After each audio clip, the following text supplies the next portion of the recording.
Mum, I am stirred a pot of tomato sauce and I put eggplant browning in a pan. Guess what I make 'em? Pasta alla Norma.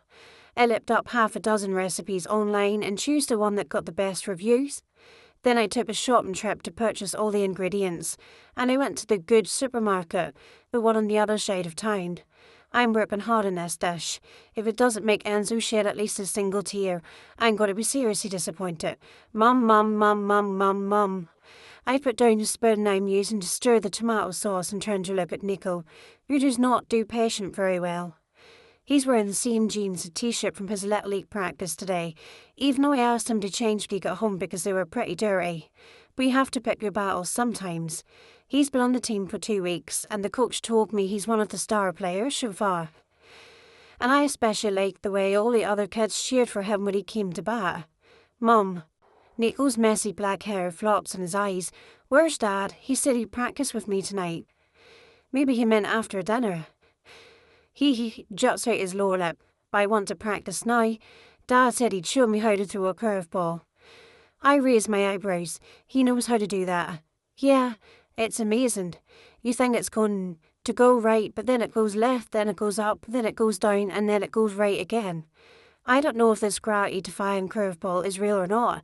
Nico here worshipping his baller to the point where I'm sure he imagines that curveball could go backward 3 times if that's what Enzo wanted it to do. It is the same way. Both kids think Enzo walks in water, and I'm just an ordinary mum who makes subpar Italian food. But that's okay. Being ordinary has always been an impossible dream for me, so I'm happy to have achieved him. As far as I'm concerned, if my kids think I'm boring, that's great. I'm sure he'll be home soon, I say, and we're going to have dinner in about half an hour.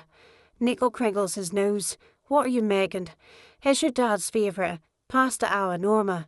Can I have macaroni and cheese instead? If given a chance, Nico would eat macaroni and cheese for every meal, including breakfast. Ada would too. I'll set aside some spaghetti for you with butter and cheese. Nico seems happy with this compromise. Can I practice by myself in the yard until dinner? I nod, thrilled that he's satisfied to practice out in the yard without either me or Enzo needing to participate. Nico happily does out to the backyard so that he can get as dirty as humanly possible before it's time for dinner. And now back to the pasta alla Norma. The recipe says to sauté the eggplant until it gets browned, but they're not getting browned. They just seem to be getting mushy and disintegrated. I don't know what I'm doing wrong, because I'm a pretty good cook. It's like I can't figure out this one dish that I have to get right for Enzo. I mean, I don't have to, but he always seems to like the food I cook for him. When we sit down at the dinner table and he sees the plate of food in front of him, he always immediately leans over and gives me a kiss on the cheek. It's like a little way of thanking me for making him dinner, even if it's something simple like chicken and rice. But I've never seen him react to a dish like he did to that one he ate at Suzette's the other night. What am I doing wrong? Why won't the stupid egg punch just get brown already? Crash! My head jerks up from the stove at the sound of shattering glass. My son is the world's expert at breaking things, so I am very familiar with that sound. And I'm very familiar with the panicked look on his face when he runs back in the house, clutching his baseball bat. Mum, he says, I had an accident. What a surprise. I follow him out to the backyard, and I'm expecting to look up to find one of our bedroom windows shattered, but the reality is much worse. There is a broken window, but it's not in our house, it's next door. Who broke one of Suzette's windows? Great. He hangs his head. I'm sorry, Mum. Don't say it to me, I tell him. You're going to say it to Miss Lowell. And I'm probably going to have to say it too, because I have a feeling that Suzette is not the kind of person who shrugs off a broken window. This is bad. Very, very bad. I don't know how on earth we are going to pay for this. As I march Nico to the house next door, he acts like I'm leading him to the electric chair. I'm not excited about this either, but he's being really dramatic. You would think with the number of times he's broken something he would be used to apologising for it. But as we get closer to the house, I hear voices coming from the back. A female voice and a male voice, and it's not Suzette and Jonathan. I would recognise that accent anywhere. My husband is in Suzette's backyard. Again. What is Enzo doing at Suzette's house in the middle of the evening? Especially after he specifically told me he wouldn't go over there without telling me. I'm so mad. I stump across Suzette's front lawn to her door. Says Enzo works on yards and pray, about never cutting across people's lawns and ruining their grass. I don't care right now. I'm pissed off. I push my thumb into the doorbell and without waiting for somebody to answer, I press it again, then a third time for good measure. Can I press it too? Nico asks, wanting to get in on the fun. Go for it. By the time Suzette answers the door looking somewhat hassled, we have managed to ring the bell at least 7 times. But when I see her wearing teeny tiny shorts and a tank top that is tied off to reveal her midriff, I feel absolutely no sympathy for bothering her.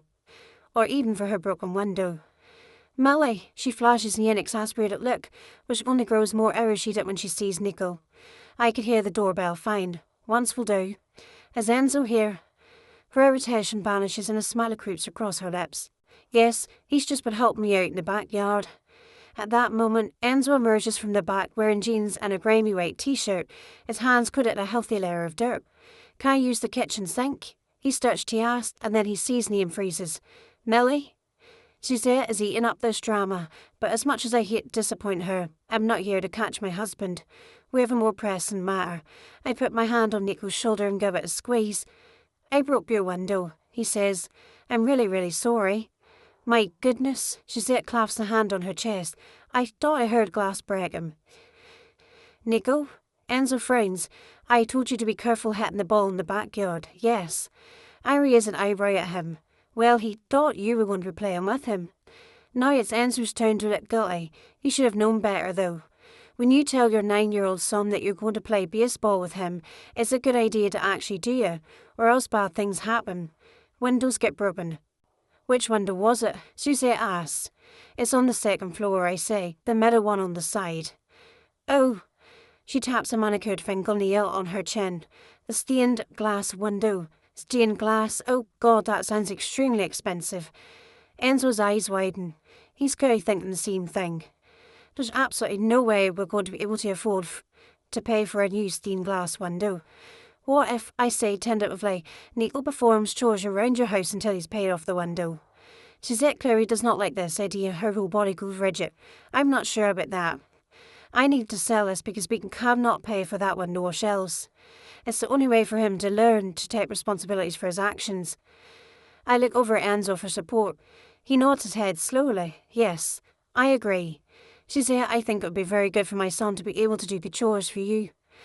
I have someone to do chores. Suzette folds her arms across her chest. Martha comes 2 days a week. Then at least 5 days a week for Nico to come, I'd point out. I'm fairly sure Suzette would have refused, but Enzo scrunches his brows together, his dark eyes narrowing. Is there a reason why you do not want my son in your house? Finally, she throws up her hands. Fine, he can do a few chores for me. For the first time, since Suzette suggested Enzo teach her gardening tips, the tension drains out of me. Suzette hasn't mentioned money at all. We won't have to pay for the stained glass window. And Nico will learn to take a little responsibility for his actions. And it also occurs to me that with Nico around, Suzette may refrain from hitting on my husband. I have solved all my problems, and the sour look on Suzette's face is just a bonus.